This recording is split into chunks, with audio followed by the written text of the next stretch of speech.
Meus queridos, finalmente chegou a grande festa de Pentecostes, a festa do nascimento da igreja. E hoje, o evangelho que nos é proposto é de João, capítulo 20, versículos de 19 a 23. Alberto Maggi já começa nos ajudando a perceber o sentido deste evangelho de hoje. E, aliás, a nova relação que Jesus estabeleceu entre os homens e Deus precisava de uma nova aliança. Por isso, Lucas, nos Atos dos Apóstolos, apresenta o episódio de Pentecostes. Pentecostes era o dia em que a comunidade judaica celebrava o dom da lei, ou seja, a entrega da lei a Moisés por parte de Deus. Pois bem, enquanto os judeus celebram o dom da lei, o Espírito Santo cai sobre a comunidade dos discípulos de Jesus. Com Jesus não há mais uma lei externa ao homem a ser observada, mas trata-se de acolher uma dinâmica, uma força interna que libera energia de amor. Isso mesmo, este é o dom do Espírito Santo.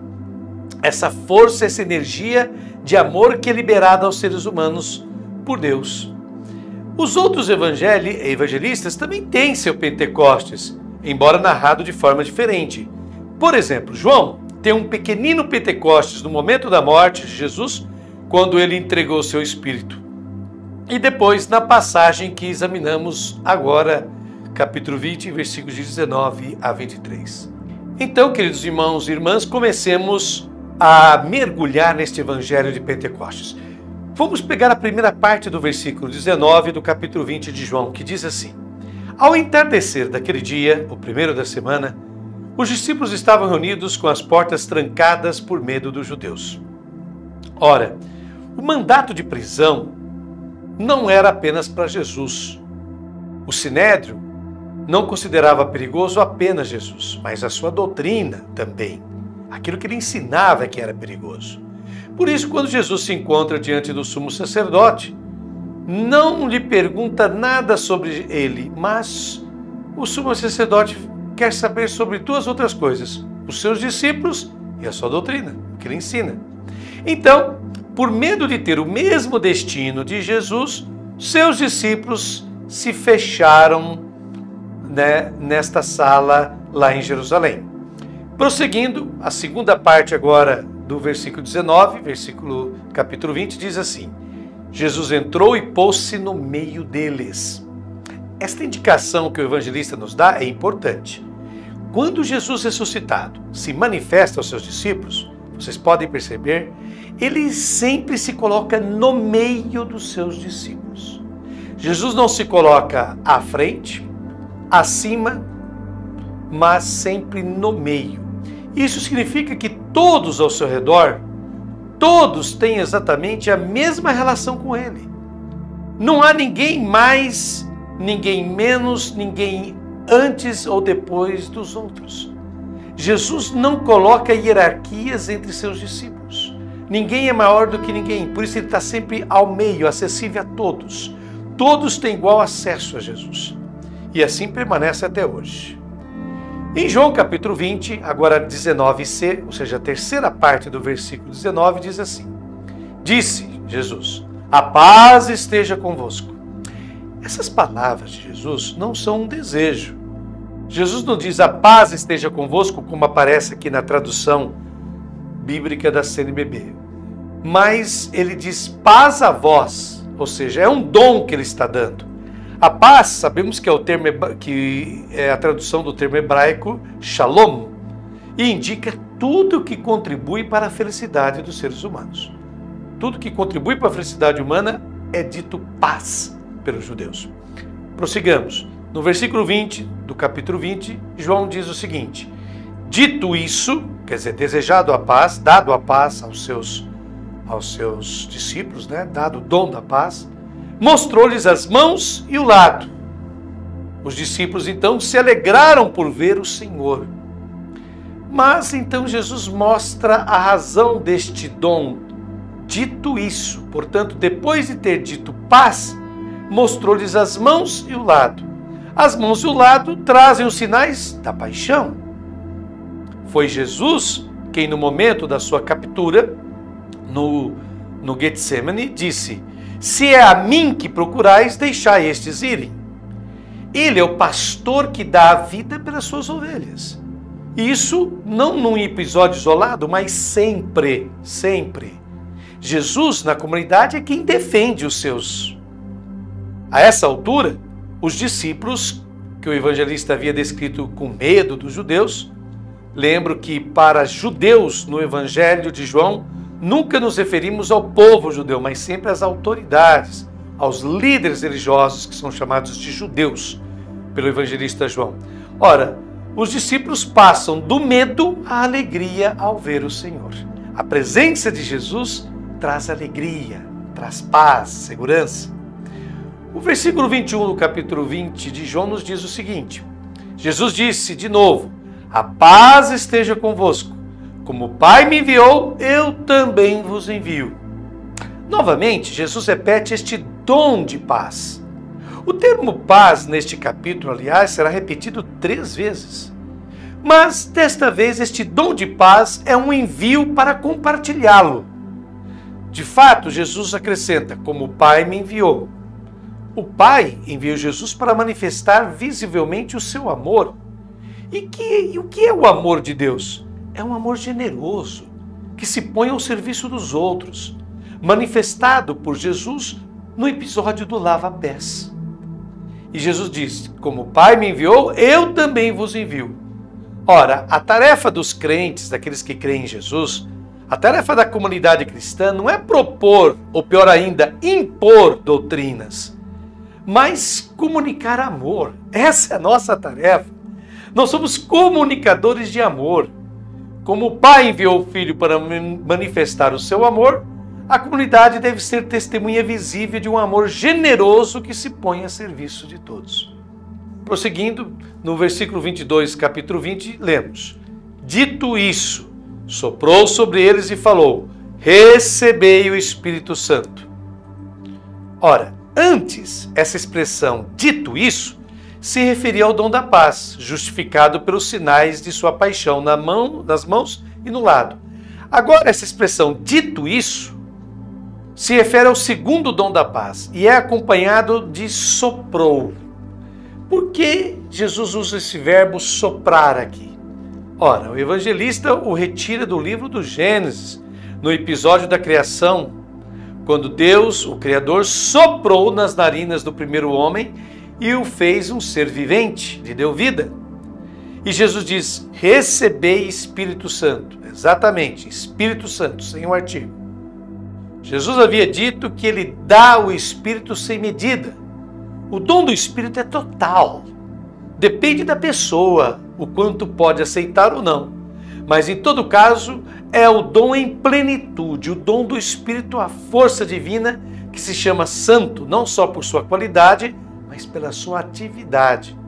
Porque, de fato, o Espírito de Deus é capaz de separar os seres humanos que o acolhem da esfera do mal.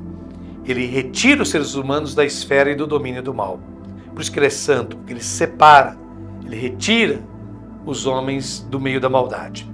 O versículo 23, que é o último do evangelho deste domingo de Pentecostes, nos diz assim: a quem perdoardes os pecados, lhes serão perdoados. A quem os retiverdes, lhes serão retidos. Literalmente, aqui perdoar aparece como cancelar, apagar os pecados. Isso mesmo, apagar, cancelar os pecados. O termo pecado usado pelo evangelista não indica a culpa da pessoa, mas nos evangelhos esse termo sempre indica o passado injusto em que viveu aquele indivíduo, aquela pessoa. O que Jesus quer dizer para nós com esta expressão? Ora, Jesus não está dando poder para alguns de perdoar os pecados, mas uma responsabilidade para toda a comunidade cristã. A comunidade cristã deve ser como uma luz que expande o campo de ação do seu amor. Todos aqueles que vivem na esfera do pecado, da injustiça, e veem essa luz, sentem-se atraídos por ela. Todos têm seu passado, seja ele qual for, completamente apagado. Por outro lado, Todos aqueles que ao ver a luz brilhar se escondem ainda mais nas trevas, e Jesus havia dito que quem pratica o mal odeia a luz, estes permanecem sob o manto do pecado. Assim, o de Jesus não é um mandato para julgar as pessoas, mas para oferecer a cada um uma proposta de plenitude de vida. É isso que Jesus Cristo quer. Bom, após essa reflexão que nos concedeu Frei Madi, vamos agora a uma reflexão minha. E eu cito um trecho longo, mas muito bonito, de Santo Agostinho sobre Pentecostes. Vamos ouvir o que Santo Agostinho diz do Espírito Santo. Abre aspas. Portanto, quando nosso Senhor soprou em seus discípulos e disse: recebei o Espírito Santo, ele certamente desejou que fosse entendido que o Espírito Santo não era apenas o Espírito do Pai, mas do próprio Filho unigênito. Pois o mesmo Espírito é de fato o Espírito do Pai e do Filho, fazendo com eles a trindade do Pai, Filho e Espírito. Não uma criatura, mas o Criador. Pois nem aquele sopro material que procedeu da carne de sua boca era a própria substância e a natureza do Espírito Santo, mas sim a sugestão, como eu disse, de que o Espírito Santo era comum ao Pai e ao Filho, pois eles não têm cada um espírito separado, mas ambos um e o mesmo Espírito. Fecha aspas, nos disse então Santo Agostinho, esse grande teólogo da Igreja. Pois bem, mais do que nunca, queridos irmãos e irmãs, precisamos celebrar Pentecostes. Sim, afinal, as leituras bíblicas desta festa não deixam dúvidas acerca das duas principais características que possui o Espírito de Deus que é do Pai e do Filho. Primeira, o Espírito Santo traz a paz, traz a concórdia entre os seres humanos. Onde há de verdade o Espírito de Deus, não há violência, não há confrontação, agitação e qualquer tipo de guerra. Segunda característica principal do Espírito Santo, do Espírito de Deus. O Espírito Santo traz o entendimento. Onde há o Espírito de Deus, ocorre a neutralização do espírito de Babel. Lembra lá no capítulo 11 de Gênesis, quando os seres humanos quiseram construir uma imensa torre para chegar até Deus, porque eles estavam muito orgulhosos do seu poder, da sua força, da sua ciência, do seu conhecimento e assim por diante. E aí Deus confunde as línguas deles e eles, no meio da confusão, que quer dizer Babel, né, em hebraico, no meio da confusão eles não se entendem mais e não conseguem construir mais nada. Ora, no mito bíblico, temos a dispersão dos seres humanos e dos povos em decorrência da falta de entendimento, que provoca divisão. Quando não nos entendemos, nos dividimos. Pois bem, onde o Espírito Santo atua, a divisão é superada e a comunicação se restabelece. Não é preciso grandes e profundas análises para percebermos o quanto o mundo atual está fraturado, dividido, rachado, entre correntes políticas antagônicas, entre classes sociais com interesses divergentes, entre religiões diferentes, entre gêneros que não se comungam e respeitam, entre etnias que se excluem, etc. O Espírito de Deus atua e se faz presente no espírito do ser humano. Portanto, a paz e o mútuo entendimento, que são as duas características fortes do Espírito Santo, somente poderão ocorrer se o ser humano assim o desejar. Pelo que observamos no mundo de hoje, fica claro que o espírito humano não está impregnado do Espírito de Deus, assim como se deu em Pentecostes. Se e quando o espírito humano se impregna do Espírito Divino, notamos que os homens, primeiro, se afanam pela paz e pela concórdia. Segundo, empenham-se por compreender ou ao menos escutar o outro. Terceiro, trabalham para pôr fim às desigualdades gritantes, que são aquilo que mais nos dividem. Quarto e último, olham mais para o bem comum de todos do que para o bem de cada pessoa ou grupo. Por isso, eu repito, precisamos que Pentecostes aconteça novamente, em meio a esta humanidade tão conflituosa e perdida dos tempos de hoje. Encontraremos esse Espírito Santo quando encontrarmos o espírito de humanidade que habita no interior de cada ser humano.